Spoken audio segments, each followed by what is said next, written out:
여러분들에게 이 앱 활용하는 것에 대해서 말씀을 드리고 있습니다. 한번 만나교회 앱을 한번 실행해 보겠습니다. 앱을 이렇게 누르면 오늘은 소망이 되는 교회의 시작은 주차부터입니다. 그러니까 여러분들이 아마 앱을 한번 실행해 보고 오셨으면 주차하는 여러분들의 모습이 참 아름다웠을 것이다, 이런 생각이 들고, 어제까지 변화산 기도회에서 이렇게 합창단을 모집하는 광고가 여기 떠 있었습니다. 남자분들 중에 내가 한번 변화산 기도회의 대미를, 피날레를 한번 함께 장식하겠다, 이런 마음이 있는 분들은 신청해 주시면 좋겠고, 여러분들이 들어오시기 전에 한 번쯤 이렇게 만나교회 앱을 활용해서 예배 순서들 이렇게 보고 오시면 여러분들 예배에 많이 도움이 될 수 있으니까, 혹시 주변에 이걸 아직 깔지 못한 분이 있다면 여러분들 함께 좀 도움을 주면 좋을 것 같습니다.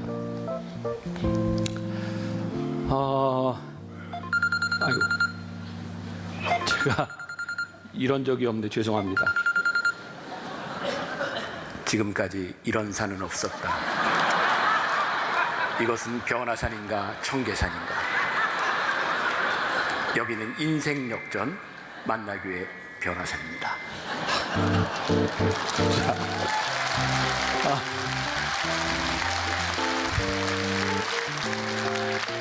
이게 또 뭔지 모르는 분도 계실 거예요. 네. 저도 명절에 이 영화를 보면서 그냥 딱 보면서 우리 교인들한테 이 변화산을 이렇게 한번 홍보해야 되겠다, 이런 생각이 들어서, 이런 변화산이 이제 한 주 앞으로 다가오고 있고요. 여러분들 오늘 들어오실 때 이 묵상집을 받으신 분이 있을 거고, 못 받으신 분은 꼭 가져가세요. 그래서 변화산 기도회 때 여러분들의 아브라함에 대한 말씀을 여러분들이 읽고 오면 훨씬 더 도움이 될 거고요. 묵상글도 미리미리 이렇게 보시고 주제가도 부르고 하면 좋겠습니다. 이제 토요일, 다음 주 토요일 주일날 이렇게 주말 예배 때 첫 번째 말씀을 시작으로 월요일 새벽부터 말씀이 계속 이어지는데, 우리 목회자들이 주일날 오후부터 이제 합숙에 들어갑니다. 여러분들 기도 제목을 놓고 함께 기도하는데, 자, 여러분 변화산 기도회의 헌금은 여러분들 밑에 헌금 봉투 있는데, 헌금을 많이 하는데 목적이 있지 않아요. 여러분들이 기도 제목을 잘 써서 우리 목회자들과 함께 한 주간 동안 이 기도 제목을 놓고 기도하는 데 목적이 있습니다. 그래서 여러분들이 주말 예배 토요일 주일날 오실 때 여러분들이 첫 번째 기도 제목을 가지고 오셔야 우리 목회자들이 주말 저녁부터 함께 기도하며 변화산에 오를 수 있습니다. 자세하게 기도하는 마음으로 매일매일 함께 적어나가면 좋을 것 같습니다. 자, 우리 오늘도 이렇게 미디어로 또 인터넷으로 예배드리는 분들에게 우리들이 인사했으면 좋겠는데, 주님의 이름으로 축복합니다. 두 손을 들어 한번 인사합시다. 시작. 주님의 이름으로 축복합니다. 감사합니다. 계속해서 여러분들과 함께 종교인가 아니면 종교에서 관계로 우리의 신앙을 좀 전환해보자, 이런 말씀을 나누고 있습니다. 조금만 신경을 쓴 분들이라면 예배 시작부터 지금까지 이렇게 특성까지 오는 동안 모든 찬양이 어디에 맞춰져 있다? 다 예배에 맞춰져 있었습니다. 저희 만나교회 예배는 늘 찬양과 기도와 모든 순서들이 그날그날의 주제에 맞게 잘 이렇게 정돈되어 있습니다. 오늘은 예배에 대한 말씀을 나누게 되고요. 오늘 말씀의 제목은 조연인가 주연인가, 우리 예배의 관계를 생각해 보는 일입니다. 올 한 해를 시작하면서 계속해서 이 체인지에 대한 말씀을 나누고 있고, 우리들의 삶의 변화, 사역의 변화, 그리고 예배에 대한 변화에 대한 말씀을 나누고 있죠. 다시 한번 짚고 넘어가면, 변화를 이야기하는 것, 변화가 목적이 아닙니다. 어떻게 변화해야 될 것인가. 오늘 이 예배에 있어서도 우리들은 흔히 예배에 대해 이런 표현을 쓰죠. 내가 하나님께 예배를 드립니다. 하나님께 드립니다. 하나님을 찬양합니다. 이게 참 귀한 일이기는 한데, 잘못하면 우리들이 하나님께 드리는 이 예배가 의식이 되어버려서 종교 의식으로 끝날 수도 있습니다. 이 종교적인 의식과 이런 행위들을 어떻게 하나님과의 관계 속에서 바라볼 수 있는가. 그러니까 오늘 말씀, 사도 바울이 로마에 있는 교인들에게 썼던 이 편지 가운데서 하나님이 기뻐하시는 예배에 대해서 말하고 있어요. 그리고 변화를 받아라, 이렇게 말을 하고 있습니다. 그러니까 이 예배라고 하는 것은 단순히 이 행위에 대한 문제가 아니라 우리들의 삶에 대한 문제이기도 합니다. 그래서 우리들이 예배를 드릴 때 어쩌면 몇 년 전에 우리 교회에 와서 설교를 했던 호주의 이루다 목사님이 있었습니다. 기억하는 분인지 모르겠어요. 그분이 모세에 대한 이야기를 하면서 하나님께서 모세를 부르실 때, 모세야, 이곳은 거룩한 곳이니 내 발에서 신을 벗으라. 거룩한 곳. 근데 우리들은 하나님이 부르시는 곳에서 그곳이 거룩한 곳일 때도 있지만 굉장히 거북할 때도 있다. 또 요나서 말씀을 가지고 설교하면서 이런 이야기를 했습니다. 요나가 순종했더라면 성경은 요나서가 1장에서 끝났을 텐데 요나가 불순종함으로 인하여 우리의 통독의 분량을 많이 늘려놨죠. 4장까지 늘려놨어요. 결국 우리들이 하나님 앞에 순종하는가 순종하지 않는가, 우리들의 삶의 변화가 일어나지 않는가 일어나는가, 이 모든 것들이 우리들의 삶과 관계된 부분입니다. 예배를 통해서 우리는 하나님의 부르심을 경험합니다. 분명합니다. 그리고 예배를 경험하는 것은 일반적으로 우리들이 교회 공동체를 통해서 예배를 경험합니다. 그러니까 예배는 교회 안에서, 물론 이것을 뛰어넘는 부분, 앞으로 제가 얘기하겠지만 이 예배를 먼저 생각할 필요가 있죠.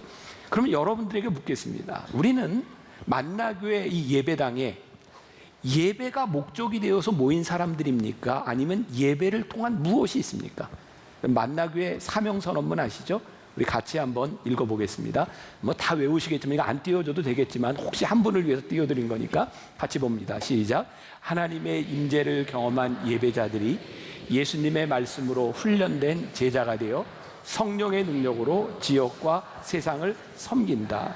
여기에 보니까 하나님의 임재를 경험한 예배자들이, 그러니까 우리는 예배가 목적이 아니라 예배자가 되어 무엇을 하려고 해요? 예수님의 말씀으로 훈련된 제자가 되고 성령의 능력으로 세상을 섬기기 위하여 예배를 드리는 거예요.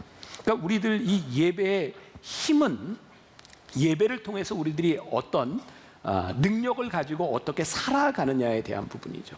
오늘 로마서 우리가 읽었던 본문 말씀 12장 1절에 보니까 그러므로 형제들아 내가 하나님의 모든 자비하심으로 너희를 권하노니 너희 몸을 하나님이 기뻐하시는 거룩한 산제물로 드리라. 이는 너희가 드릴 영적 예배니라. 이 한 절 가운데서 제일 중요한 한 단어를 뽑아내려면 뭘까요? 영적 예배죠. 그리고 영적 예배를 수식하는 것이 있습니다. 너희의 몸을 하나님이 기뻐하시는 거룩한 산제물로 드리라. 이는 너희가 드릴 영적 예배니라. 그런데 이 문장이 이렇게 딱 끊어지는데요. 이 문장이 되기 위한 전제가 있습니다. 그게 뭐냐면 하나님의 모든 자비하심으로 너희를 권하노니, 하나님의 자비하심이 없다면 영적 예배는 존재하지 않습니다. 우리가 오늘 하나님 앞에 예배할 수 있는 이유, 하나님의 자비하심을 경험하고 자비하심을 고백하지 않는 우리들에게 우리들의 능력을 가지고 우리들의 사명을 가지고 우리들의 자격을 가지고 하나님 앞에 예배자가 될 수는 없습니다. 오늘 여기 설교하는 제가 지금까지 살아왔던 제 삶과 어제와 지난 일주일을 살았던 제 삶의 제 말 한마디, 저의 행동들을 가지고 제가 설교자로서의 자격이 있을까요? 오늘 여러분들이 예배자가 되어서 이 자리에 앉아 있는데 여러분들이 살아왔던 여러분들의 인생과 여러분들의 자격을 놓고 볼 때 진짜 여러분들 하나님 앞에 예배드릴 자격이 있는 사람들인가요? 아닙니다. 우리는 하나님의 자비하심을 입지 않았다면 이 자리에 설 수 있는 사람들은 아무도 없습니다. 우리는 하나님의 자비하심으로 인하여 우리들이 예배를 드리고 있는데 우리들은 왜 예배합니까? 우리들이 예배에 대해서 착각하는 것이 있습니다. 예배를 드리고 나서 여러분들이 할 수 있는 최고의 말, 설교자로서 제가 예배를 인도하는 사람으로 들을 수 있는 최고의 찬사, 이런 거죠. 은혜 받았습니다. 여러분들은 어떤 때 여러분들이 은혜 받았다고 느끼십니까? 다 그런 건 아니겠지만 대부분의 경우에 우리의 감정이 채워졌을 때, 우리의 감정에 만족감이 생겼을 때, 내가 좋았을 때 우리는 은혜 받았다 이런 표현을 씁니다. 근데 예배는 우리가 은혜를 받는 것 그 이상의 것입니다. 오늘 그런 이야기를 여러분들과 하려고 하는 거예요. 우리 교회 이야기는 절대로 아닐 것 같습니다. 해당 사항이 없으니까. 어떤 40대 아들과 60대 어머니가 대화를 합니다. 공감이 갈지 모르겠어요. 아들이 어머니에게 얘기합니다. 어머니, 나 예배드리기 싫은 이유 3가지가 있어요. 첫 번째, 주일 아침에 늦잠 좀 자고 싶어요. 두 번째, 장로님의 기도가 너무 길어요. 세 번째, 성가대의 불협화음이 싫어요. 그랬더니 어머니가 이렇게 말을 합니다. 아들아, 그럼에도 불구하고 네가 예배를 드려야 되는 3가지 이유가 있다. 첫 번째, 예배는 선택이 아니라 의무다. 두 번째, 예배는 사람과의 관계가 아니라 하나님과의 관계다. 세 번째, 결정적인 것은 네가 그 교회 담임 목사잖니. 결석하면 안 된다. 이렇게 이야기를 합니다. 여러분, 우리들이요 늘 예배가 드린 것이 좋은 것은 아닙니다. 제가 설교자로서 설교하는데 매주 제가 설교하는 것이 즐겁고 신나는 일일까요? 그렇지 않습니다. 예배는 예배이기 때문입니다. 오늘 여러분들에게 첫 번째 질문을 던집니다. 여러분들은 오늘 이 예배의 주연인가 아니면 조연인가? 저는 오늘 이 예배 가운데서 저 자신이 주연이라고 생각합니다. 왜? 저는 예배에 굉장히 중요한 역할을 담당하고 있죠. 근데 만일 여러분들이 오늘 예배를 드리면서 나는 조연이야, 목사님이 주연이야 라고 생각한다면 우리는 예배를 아주 잘못 이해하고 있는 겁니다. 여러분, 어떤 드라마나 연극, 뮤지컬, 오페라 이런 데서 주연은 어떤 역할을 하나요? 조연보다 중요하고요, 엑스트라보다 훨씬 중요합니다. 그래서 주연은 대체가 불가합니다. 엑스트라는 빠져도 큰 표가 나지 않습니다. 혹시 여러분들 연극을 보다가 혹시 그런 경우를 보셨어요? 주연을 맡은 사람이 연극 중간에 막 뛰어와서 죄송합니다, 더 늦어서 죄송합니다, 제가 이어서 하겠습니다, 뭐 이런 경우, 대사를 이렇게 막 외우다가 졸아, 뭐 이런 경우 보셨어요? 아마 주연에게서 이런 경우를 찾아볼 수가 없을 겁니다. 왜? 그 사람은 그것이 제일 중요하기 때문에 거기에 집중하고 있는 거죠. 여러분들이 오늘 이 예배의 주연이라면 여러분들이 지금 예배를 드리는 태도와 우리의 영적인 상태들은 아주 달라질 겁니다. 문제는 우리들이 스스로 이 예배의 주연이라고 생각하지 못할 때가 참 많은 거죠. 저는 오늘 이 예배를 인도하면서 설교자로서 저의 역할이 무엇일까라고 생각하면 제 역할의 주역은 뭐냐면 여러분들로 하여금 하나님과의 인격적인 관계가 일어나도록 하는 것이 제 역할로서의 주역입니다. 저는 오늘 말씀을 지난 2주 동안 매일 새벽마다 일어날 때마다 이 말씀을 보고 여기에 몇 가지 색깔로 몇 가지 글씨체로 제가 말씀을 외우고 준비하고 여기 서 있습니다. 이건 저에게 굉장히 큰 부담스러운 일입니다. 근데 오늘 말씀을 들으며 하나님과의 인격적인 만남을 가지러 온 여러분들에게 어떤 부담이 있습니까? 우리 만나교회를 찾아오는 사람들 중에 그런 사람이 참 많지 않습니까? 그동안 나 신앙생활하는 게 너무 힘들어서 이제 만나교회에서는 좀 부담 없이 신앙생활 좀 해보자. 그냥 나 조용히 왔다가 숨었다 갈 테니까 나 아는 척도 하지 말고 나 건드리지도 마. 나 지금 부담 없이 신앙생활을 하고 싶어. 근데 예배는요, 우리가 이 예배의 주역이라고 생각하는 순간부터 그 부담은 우리들에게 아주 필요한 것입니다. 만일 우리들이 부담 없이 예배를 드리기를 원한다면 나는 이 예배 가운데서 나는 조연이나 엑스트라에 불과하다라고 하는 것이죠. 오늘 말씀 가운데 사도 바울이 이렇게 얘기를 합니다. 여러분들이 하나님의 모든 자비하심으로 여러분들이 하나님이 기뻐하시는 거룩한 예배를 드리는데 어떤 예배를 드리냐면 거룩한 산 제물이 되십시오라고 말을 합니다. 거룩한 산 제물. 구약 시대에는 제사를 드리기 위해서 동물을 잡아 죽였습니다. 근데 예수님께서 십자가에서 화목 제물이 되시는 그 순간 이제 예수님께서 단번에 그 모든 화목 제물이 되어 주심으로 그런 모든 의무를 제하셨어요. 그러니까 예수님을 믿는 믿음으로 우리들은 옵니다. 이제 더 이상 동물을 잡아 죽일 이유가 없는 우리들에게 산 제물이 되라고 하는 것은 무슨 의미일까요? 우리들이 동물을 잡아 죽이지는 않지만 동물을 잡아 죽이는 것처럼 우리들이 예배 가운데 나오기 위해서 우리들은 어떤 희생과 어떤 눈물과 어떤 땀이 있었는가? 인류 최초의 예배자가 가인과 아벨이죠. 하나님께서 가인의 제물은 받지 않으셨고 아벨의 제물을 받으셨어요. 아벨은 그의 양의 첫 새끼를 드렸다라고 되어 있습니다. 우리가 그냥 지나갈 수 있는 부분이지만 그가 양을 치면서 많은 양을 가지고 있었는데 첫 새끼를 구별하여 드렸다는 거예요. 우리들이 어떤 예배를 드릴 수 있습니다. 우리가 주연이고 조연이고 엑스트라고 어떤 예배를 드릴 수 있습니다. 그런데 문제는 우리들이 하나님 앞에 어떻게 구별되었느냐고 하는 거죠. 제가 아마 지난해에도 그런 얘기를 했던 것 같아요. 그럼 모두에게 동일한 것은 아니지만 우리들이 구별되기 위해서 우리들이 지키는 것들은 무엇인가? 저에게 있어서는 예배를 이렇게 인도하면서 제가 늘 뭐 처음 입는 옷이나 처음 매는 넥타이 이건 내가 주일날부터 한다. 이건 하나님 앞에 제가 입는 것, 신는 것에 대한 구별입니다. 저는 말씀을 가지고 여러분들 이 앞에 서기 전에 어머니 기도실에 가서 기도하고 제가 적어도 하나님 앞에 이 시간을 구별하여 드리며 여기에 서려고 합니다.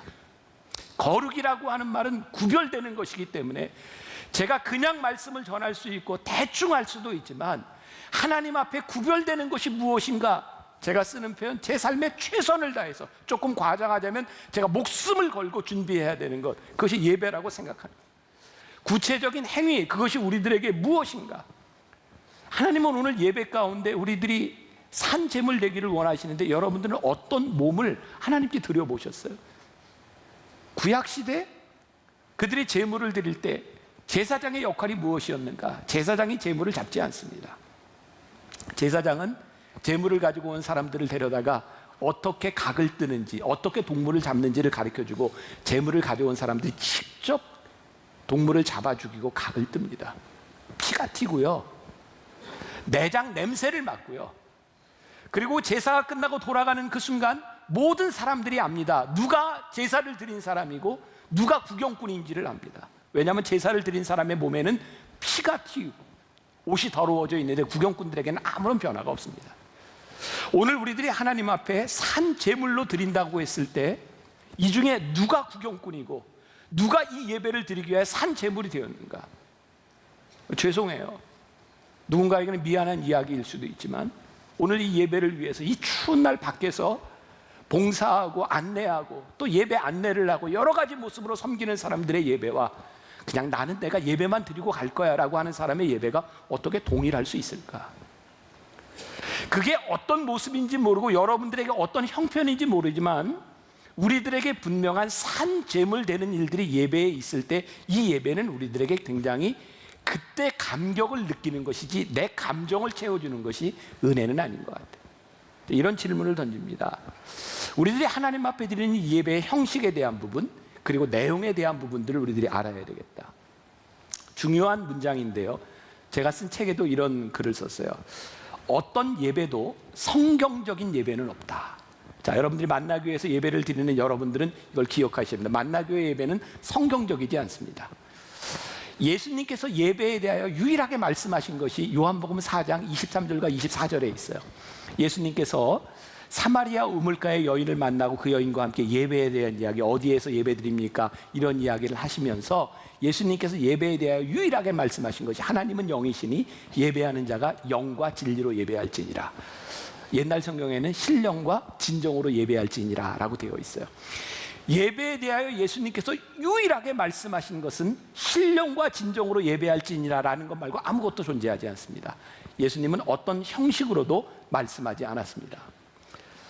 지금 여러분들이 드리는 이 예배를 여러분들 중에 많은 분들은 굉장히 자연스럽게 받아들이고 있습니다. 예를 들어 저의 옷차림이라든지, 제가 이렇게 하고 있는 마이크라든지, 이 강대상이라든지, 이 강단이라든지, 여러분들이 굉장히 자연스럽게 받아들이고 있는데요, 이 예배를 시작한 지 만나교회 한 15년쯤 됐고요, 15년 전에 만나교회가 이런 예배를 시작할 때 만나교회는 한국교회 논란의 중심에 있었습니다. 이런 강단을, 이렇게 큰 교회에서 이렇게 작은 강단을 쓰는 교회도 거의 없었고요, 이런 스타일의 예배를 드리는 교회도 없었고요, 만나교회에 처음으로 제가 이 마이크를 써서 한국교회 보편화된 마이크이기도 합니다. 이런 것뿐만 아니라 저희 교회에 들어왔던 사람들 중에 이런 질문을 던졌습니다. 목사님, 왜 만나교회는 예배를 드릴 때 예배 시간에 사도신경을 외우지 않습니까?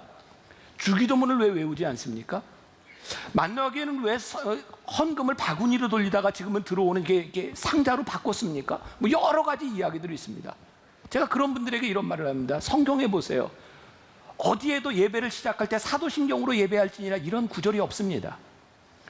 주기도문을 외워야 된다는 것도 없습니다. 단지 그 예배는 하나님을 믿는 공동체들이 이렇게 예배를 드리면 좋겠다라고 하는 형식에 불과한 겁니다. 그러니까 형식이 성경을 뛰어넘을 수는 없는 겁니다. 성경이 우리들에게 이야기하는 것은 신령과 진정으로 예배할지니라. 그러니까 우리들이 예배를, 하나님께 예배를 드리면서 정말 중요한 것은 우리들이 어떤 형식으로 예배를 드리든 그 안에 신령과 진정이 있는가에 대한 질문을 우리들이 던져야 하는 것이죠. 그런데 우리를 불편하게 하는 것은 신령과 진정에 대한 문제보다 형식에 대한 문제일 때가 훨씬 더 많습니다. 어떤 문제요?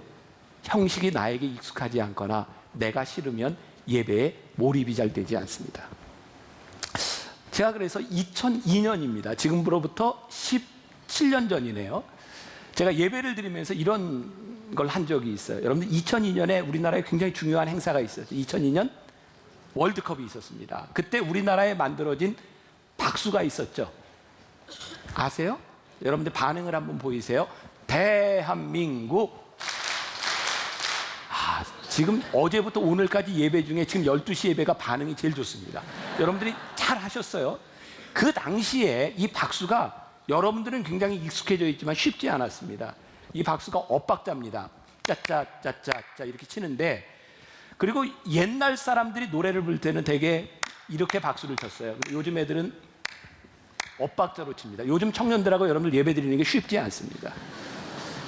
그래서 우리 교회에서 청년들과 함께 예배를 드리다 보니까 찬양이나 이런 게 어른들하고 참 힘들었어요. 그때 제가 2002년 월드컵에 대한민국 한번 박수해 보세요 그랬더니 그 당시에 교인들이 잘 못해, 여러분들처럼 잘 못했습니다. 그래서 제가 못하는 교인들에게 이렇게 얘기를 했습니다. 여러분, 이 박수를 제대로 따라하면 젊은이요, 이 박수를 못 따라하면 안 젊은입니다.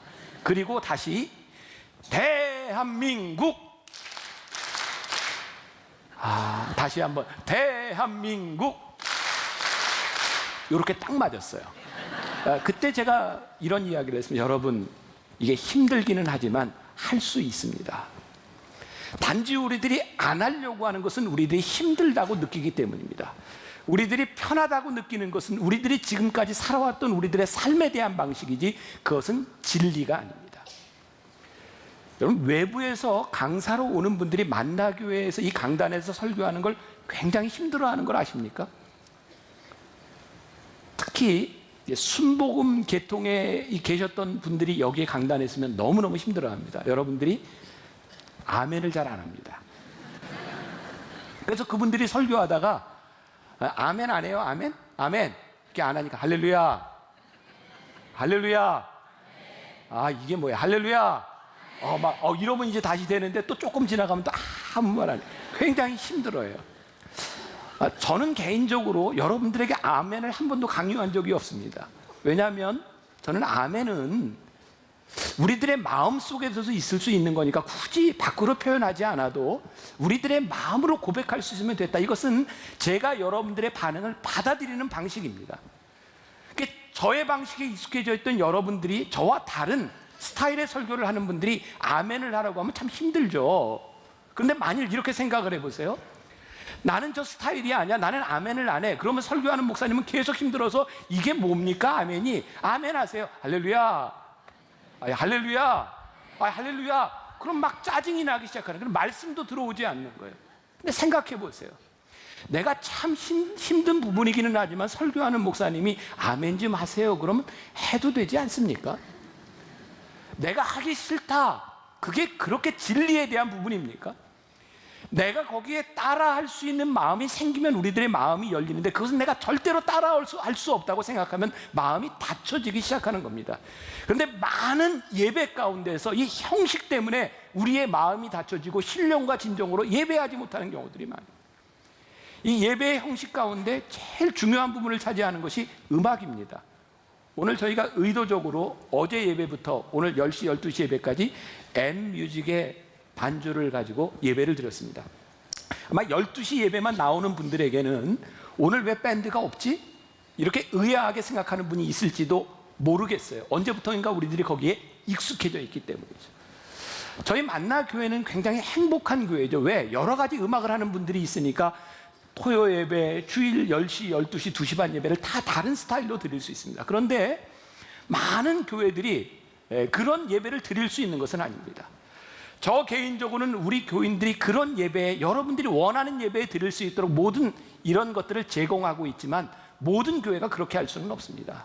그런데 정말 중요한 것은 그 음악이 진리가 아니라는 거예요. 내가 좋아하는 음악이 있고 그 예배의 스타일을 음악이 좌우하지만 내가 선호하는 음악이 있을 수는 있지만 하나님이 그것을 선호한다고 말할 수는 없는 거예요. 왜? 하나님은 우리의 모든 예배를 받으시는 분이기 때문이죠. 저희 교회 예배는 여러분들이 꼭 기억하셔야 될 것이 있습니다. 우리 교회 예배는 선교적인 예배입니다. 여러분들이 이것을 이해하지 못하면 우리 교회 예배를 이해하지 못합니다. 저에게 만나교회 담임 목사가 되면서 예배에 대한 고민을 하면서 그때는 교회를 나오지 않는 대부분의 사람들이 무슨 이야기를 하면 예배가 지루하다는 거였어요. 저에게 그런 도전이 생겼어요. 하나님, 이 예배를 통하여 교회를 떠나간 사람, 교회에 익숙하지 않은 사람, 특별히 남자들이 어떻게 하면 이 예배 가운데 들어와서 은혜를 경험할 수 있을까요? 그래서 강단도 바꾸었고, 강단도 낮췄고, 음악도 바꾸었고, 그리고 저도 소셜 포지션이 있는 사람인데 지금까지 이런 사는 없었다, 이런 거 하고 싶겠습니까? 몇 주 동안 여러분들에게 계속 영상을 보여주며 그냥 쉽게 원고만 가지고 설교를 할 수 있는데 왜 이런 일들을 해야 되는가? 우리가 신령과 진정으로 예배를 드려야 되는데 이 선교적인 관점, 아직 교회 문화에 익숙해지지 않은 사람들에게 이 말씀으로 들어오도록 하기 위하여 형식을 사용하는 선교적 예배를 여러분들이 이해를 하지 못하면 만나교회 예배를 드릴 수가 없는 거예요.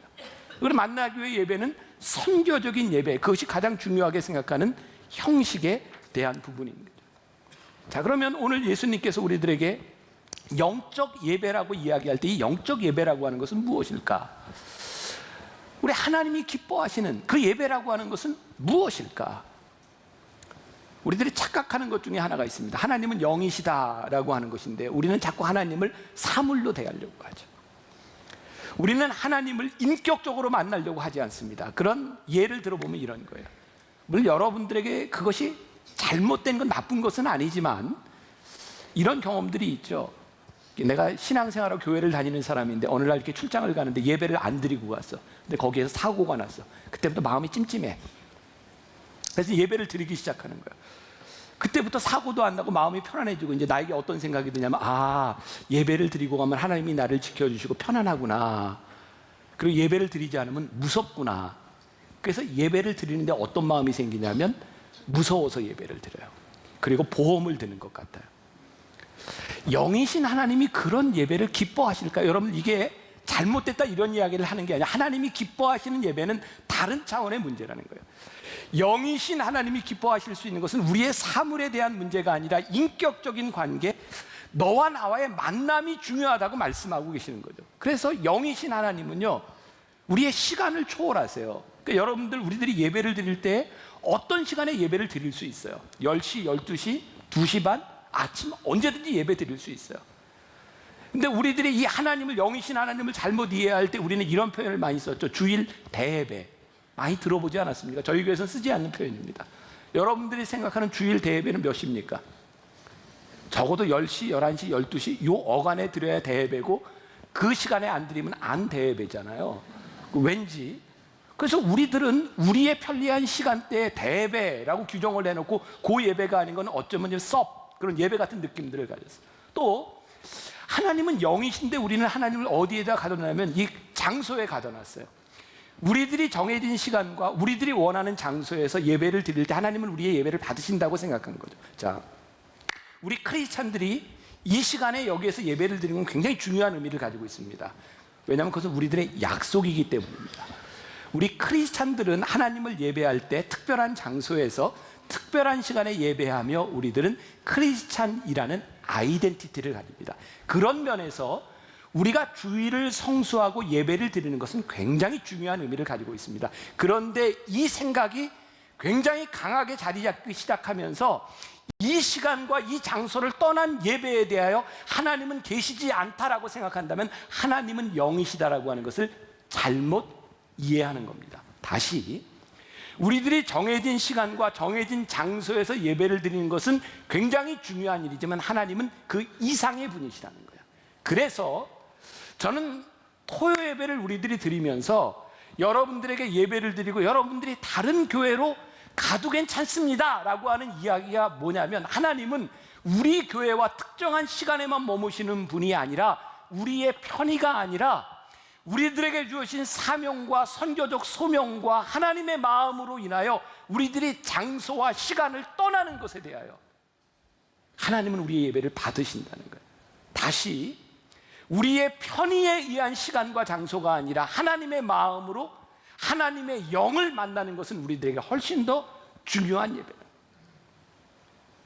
여러분들이 어떤 시간에 예배를 드려도 괜찮습니다. 근데 중요한 것은 하나님 앞에 여러분들이 있는 그 예배 시간이 구별되었느냐예요. 여러분들이 어떤 장소에서 예배를 드려도 괜찮습니다. 그런데 그것이 내 편의에 의해서 주어진 장소가 아니라 하나님 앞에 구별된 장소로 주어진 곳이라면 괜찮다는 이야기입니다. 왜? 하나님은 영이시기 때문이죠. 우리는 그런 고백을 합니다. 하나님은 우리 교회, 우리의 시간, 우리의 공간을 뛰어넘는 분이시다.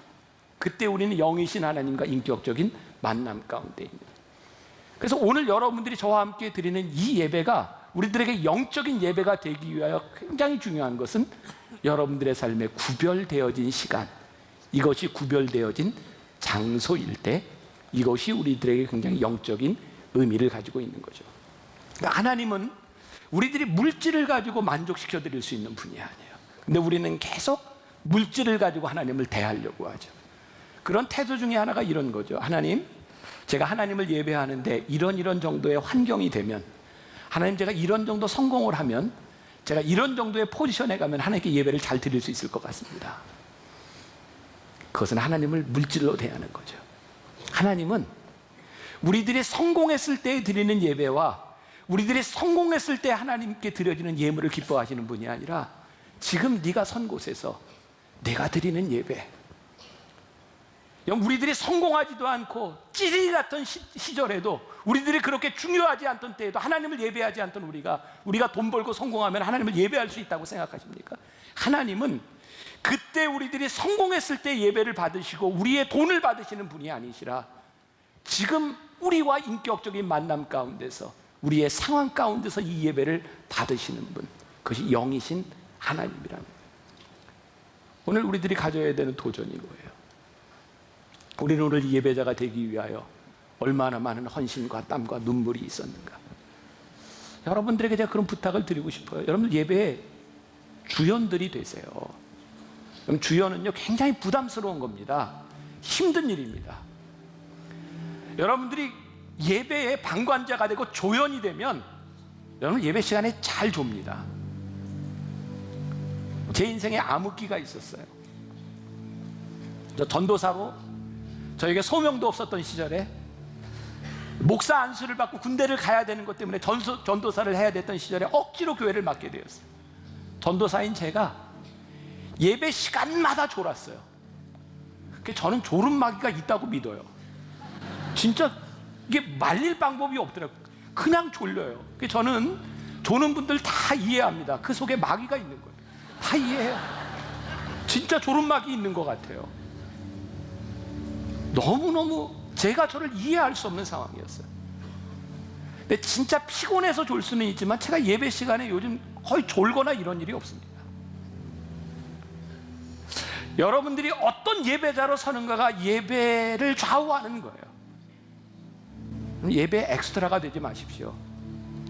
여러분들이 예배의 주연이 되고요, 영이신 하나님 앞에 여러분들이 영으로 만나는 것이 무엇인지를 고민하세요. 그리고 앞으로 이 만나기 위해서 여러분들이 함께 신앙생활하고 여러분들이 지나는 동안 어떤 예배를 드리든지, 어떤 예배도 성경적 형식은 없다, 성경적 예배는 없다. 그것은 뭐냐면 우리들이 오로지 신령과 진정으로 하나님을 예배드릴 수 있을 때, 나의 습관과 나의 편의를 하나님 앞에 내려놓을 수 있을 때, 그 예배가 하나님 앞에 산재물 산재가 될 수 있다는 것을 우리들이 기억하고, 올 한 해 여러분들에게 예배의 변화가 있기를 간절히 소원합니다. 예배의 역사가 있기를 간절히 소원합니다.